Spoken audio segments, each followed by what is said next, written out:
अगर ब्रह्मचर्य सुरक्षित है तो स्मृति, शरीर बल, सब बल जागृत हो जाएंगे। तुम अपने ब्रह्मचर्य पर ध्यान देना। जो बच्चा तुम्हें गंदी बात सिखाए वो तुम्हारे लिए बहुत दुश्मन की तरीके। ऐसे बच्चों का संग न करना। कोई गंदी बात मोबाइल से न देखना। एक मन अन्न जब हमारे उदर में जाएगा, एक मन अन्न 40 किलो, तब एक बार संतान उत्पत्ति करने योग्य वीर्य तैयार होता है। 40 किलो पौष्टिक अन्न पाने पर एक बार संतान उत्पन्न करने की क्षमता वाला सप्तम धातु प्रकट होता है। अब जो रोज 2 बार 3 बार इसको बच्चे छीन कर रहे हैं, उनको तो पता नहीं, वो अपनी जीवनी शक्ति, स्मृति सब नष्ट कर रहे हैं। अगर तुमसे कोई गलती हो जाए ना तो हम आगे खड़े हो जाएंगे। गलती करना मत। अगर गलती हो जाए तो तुम डरना मत, मुझे जरूर बता दो, मैं तुम्हें बचा लूंगा। हमें कुछ नहीं जानना, राधा श्री राधा श्री राधा। हमें कुछ नहीं पाना, राधा श्री राधा श्री राधा। सब कुछ प्राप्त हो जाएगा। क्यों म्यों क्या? कितने शास्त्र हैं, कितने संतों के वचन हैं, कितने प्रवचन हैं। तुम 1000 बार जन्मो फिर भी नहीं आप पार पाओगे। इतने शास्त्र हैं। इसीलिए ये गुरु परंपरा बनी हुई है कि गुरुदेव जो मार्ग देते हैं, आंख मूंद के दौड़ पड़ो उनके मार्ग पर। ये जीटी रोड है, कभी ठोकर नहीं लगेगी, सीधे आप लक्ष्य पर पहुंच जाओगे। आंख मूंदने का मतलब है विचार करने की जरूरत नहीं। वो आज्ञा कर रहे हैं, नाम जप करो, ठाकुर सेवा करो, वाणी गायन करो, बस हो गया, मुझे और कुछ नहीं जानना। बहादुर हो, भगवान के अंश हो, जन्म हुआ है। जीवन में ब्रह्मचारी को कभी भी सानिध्य प्रगट में या एकांत में काम संबंधी चेष्टाओं का नहीं करना चाहिए। बिल्कुल किसी भी बहाने से संभाषण, किसी भी बहाने से स्पर्श, किसी भी बहाने से चित्र आदि देखना। वो आजकल मोबाइल भी होते हैं तो मोबाइल आदि में, क्योंकि कामोत्तेजना जो चढ़ती तो वही विषय हमें अच्छा लगता है, तो उस विषय का किसी भी तरह से हम पोषण न होने दें। ये पक्की जीवन की बात समझ ले। अगर ब्रह्मचर्य रहना है तो विपरीत आकर्षण जो हो रहा है उससे हमें दूरी बना के रहना। ये उकताए हुए कमजोर पहलवान जानते हो क्या करता है? जब अखाड़े में जाएगा तो पूरी की पूरी ताकत तो 2 मिनट में दिखा देगा, फिर इसके बाद दम से नीचे गिर जाएगा। जोरदार पहलवान क्या करता है? पहले जाकर सामने वाले को केवल संभालता है, उसके हर दांव का काट मारता रहता, फेंकता नहीं।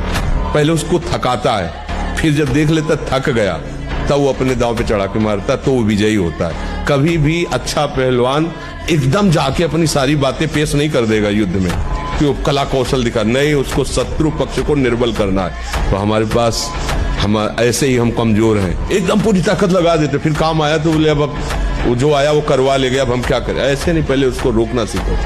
हमें परास्त नहीं करने की बात सोचनी, पहले हमें उसको सहना सीखना है। ब्रह्मचर्य जो होता है एकदम उफान मारता है, जैसे सांप को छेड़ दो फुसकार करे, ऐसे होता है ब्रह्मचारी। जरा सा उनके अपमान की वृत्ति कर दी ना परशुराम जी के पिता, काट के फेंक दिया। 21 बार क्षत्रियों को विश्व के क्षत्रियों को, उनका ब्रह्मचर्य ही तो था। शास्त्राबाहु अर्जुन के सामने कोई खड़ा होने का अधिकार नहीं रखता था। युद्ध की बात जान, ऐसे काट के फेंक दिया फरसे से परशुराम जी ने।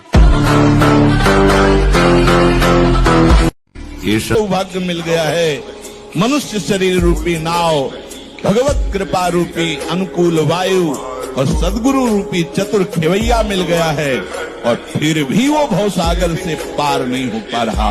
अर्थात गुरु आज्ञा का पालन करके, समस्त रागों का त्याग करके, वैराग्य से दृढ़ होकर अनुराग मार्ग में नहीं चल रहा है, तो बोले बड़ा निंदनीय है, वो आत्महत्यारा है, उसकी दुर्गति निश्चित।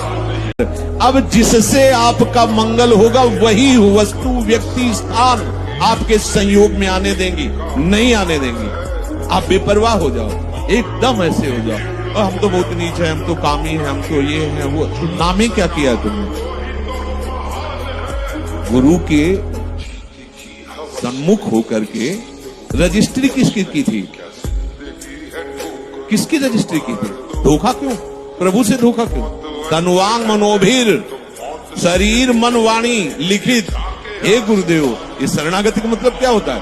हे गुरुदेव, जैसे जज जी के सामने नहीं कि हम अपनी संपत्ति इनको ट्रांसफर करते हैं, तो हे गुरुदेव, आपने जो परिचय बताया प्रिया प्रीतम का, आपने जो नाम दिया, आपने जो मंत्र दिया, तन मन वाणी सब आराध्य देव के चरणों में समर्पित है। अब बोलो, आपका बोलने का क्या अधिकार है?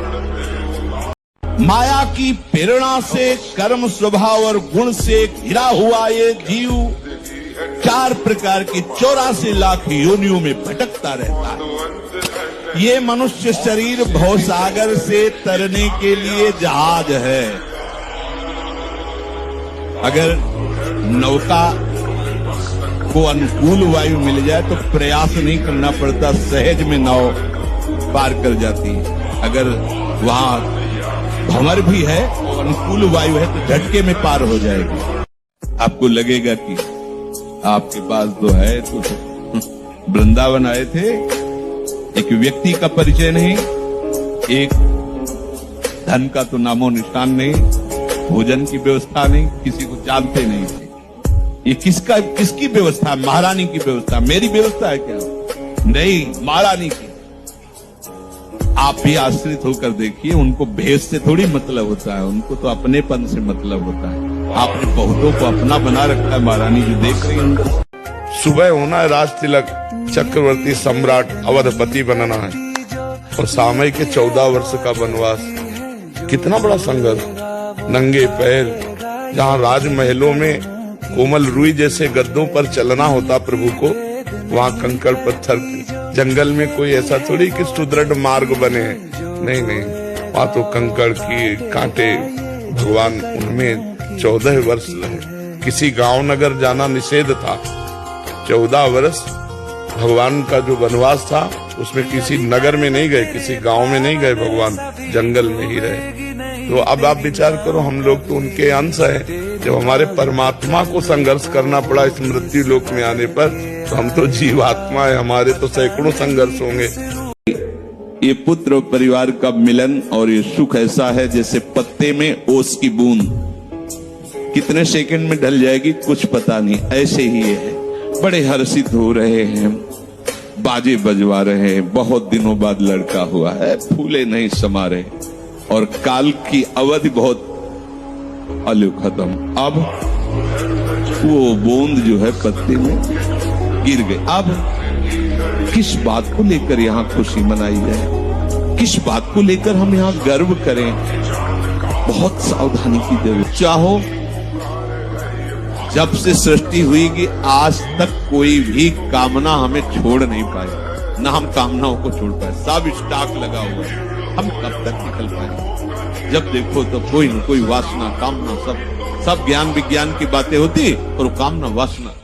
एक उपाय बहुत बढ़िया है, ये आत्म अंदर से बिल्कुल सीधी भाषा में आज ही रजिस्ट्रार के पास जाके पूरी की पूरी वैभव संपत्ति इनके नाम करवा देता। यहाँ के रजिस्ट्रार हैं रसिक जन, और यहाँ की संपत्ति है एक एक श्वास प्रियाजू के चरणों। अब हमारा अधिकार नहीं, चाहे नरक भेजो चाहे स्वर्ग भेजो। मन भगवान को भी गलत साबित कर सकता है। इसकी चक्कर में जो फंस गए तो धज्जिया अच्छे अच्छे कांपते इससे, ये ऐसा देवता है। और गुरु कृपा पात्र से मन कांपता है। बस एक ही शब्द है, गुरु कृपा ही केवलम। प्यास भूख। विश्व का कोई भी सुंदर भोग इतनी ताकत नहीं रखता कि मन से भी भोगने की इच्छा आ जाए। शरीर की तो बात जाने दो, मन से भी भोगने की नहीं रखता। उनके बल से कह रहा हूं, उनके बल से कह रहा हूं, उनके द्वारा दी हुई शांति से कह रहा हूं, उनके द्वारा दी हुई शीतलता से कह रहा हूं। देखा है इसमें काम, देखा है क्रोध, देखा है इसमें, देखा है विकलता देखी है भोगों की, और इसमें कृष्ण कृपा भी देखी। जिन विषयों के लिए हृदय मचल जाता था, उन विषयों के सानिध्य में स्मरण भी नहीं आता कि ये भोगने की चीज है। एक बात समझ लीजिए, यदि आप विषयी पुरुषों का दर्शन करेंगे तो विषय संयोग की लालसा होगी। जहाँ माताएं बहनें हो, हम उस साधक को बहुत हेय समझते हैं जो साधना में इस बात की छूट करता है, स्त्रियों से बात करता है, स्त्रियों की तरफ देखता है। किसी की ताकत है तुम्हारी तरफ अंगुली कोई उठा सके? अगर तुम गलत नहीं होगे तो तुम्हारी तरफ अंगुली उठाने की किसी के सामर्थ्य नहीं है। कान लंगोटा बचा के इंद्री कभी न देखा पर नारी, धर्म के टुकड़े खाकर भैया चढ़ी बदन पे तैयारी। बांध लंगोटा बचा के इंद्री, ब्रह्मचर्य। अगर आपको वास्तविक बलवान बनना है तो ब्रह्मचर्य और स्वाभाविक दंड बैठक और व्यायाम के द्वारा जो ताकत बढ़ती जाती है वो स्थायी होती है। गाय बांधो और गाय का शुद्ध दूध पियो और दंड बैठक मारो और लंगोटे के पक्के रहो, बलवान बन जाओगे। शरीर बना के दिखावा केवल कर सकते हो, तुम में ताकत नहीं होगी, आत्मबल नहीं होगा। और ब्रह्मचर्य हमें तेजस्विता, स्मृति, बलवान और लक्ष्य पर चलने की योग्यता प्रदान करता है। आज हमारा समाज ब्रह्मचर्यहीन होता जा रहा है, इसीलिए लक्ष्य से भ्रष्ट हो गया है, इसीलिए वो नकारात्मक सोच वाला बन गया है। हिंसा, व्यभिचार, व्यसन उसके जीवन में बढ़ गए हैं। ब्रह्मचर्य एक अमोघ शक्ति है। जैसे जैसे चढ़ोगे वैसे वैसे दुश्मन जोर करेगा, वैसे वैसे जो आप क्या समझते हो, 4 माला घुमा लिए तो मन आपका शांत हो जाएगा और बढ़ेगा, वो और आग पैदा करेगा, वो और प्रबल होगा। साधक भजन बल से उससे भी बढ़े। जैसे जैसे सुरसा बदन बढ़ावा, तास दून का रूप दिखावा, वैसे वैसे हनुमान जी दुगना अपना स्वरूप बढ़ाते चले जा रहे। काम जितना बढ़े उतना ही नाम बढ़ाओ। देखो रौनो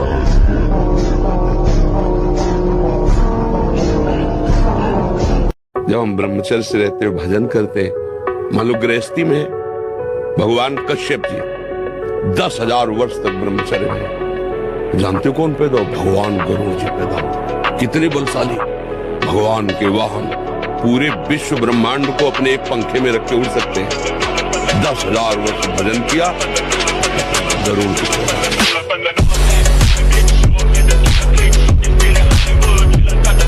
जब हम ब्रह्मचर्य से रहते हुए भजन करते, मान लो गृहस्थी में भगवान कश्यप जी 10,000 वर्ष तक ब्रह्मचर्य रहे। फिर उन्होंने माता विनता के गर्भ में, जानते हो कौन पैदा? भगवान गरुड़ जी पैदा हुए। कितने बलशाली, भगवान के वाहन, पूरे विश्व ब्रह्मांड को अपने एक पंखे में रख के उड़ सकते हैं। 10,000 वर्ष भजन किया, गरुड़ जी पैदा।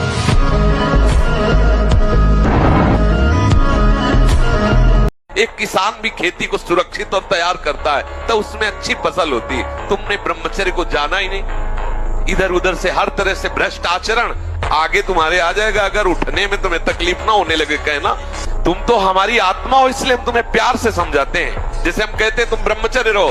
संयम एक बहुत बड़ा पावर है। सोचो कितना आनंद है उसके रोकने में, जिसके निकालने में आप आनंद समझते हो।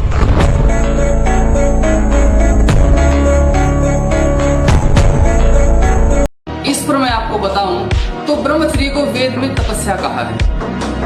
ब्रह्मचर्येण तपसा देवा मृत्युमपागनत है कि जो तपस्या करते हैं, जो ब्रह्मचर्य रूपी तप करते हैं, वो देवता है और वो देवता मृत्यु पर भी विजय प्राप्त कर लेते हैं। बहादुर आदमी चोट लगने पर और खूंखार होता है। कायर आदमी एक बूंद खून देखेगा दैया रे भाग गए। तो ये कायरों का मार्ग थोड़ी है, सूरवीरों का मार्ग है। अगर कहीं भी हम झुकते तो हम सावधान होते। ये कौन सी ऐसी वृत्ति है जो मुझे रौंद दिया, गिरा दिया? सूक्ष्मता से उस वृत्ति को पकड़ा और कस दिया।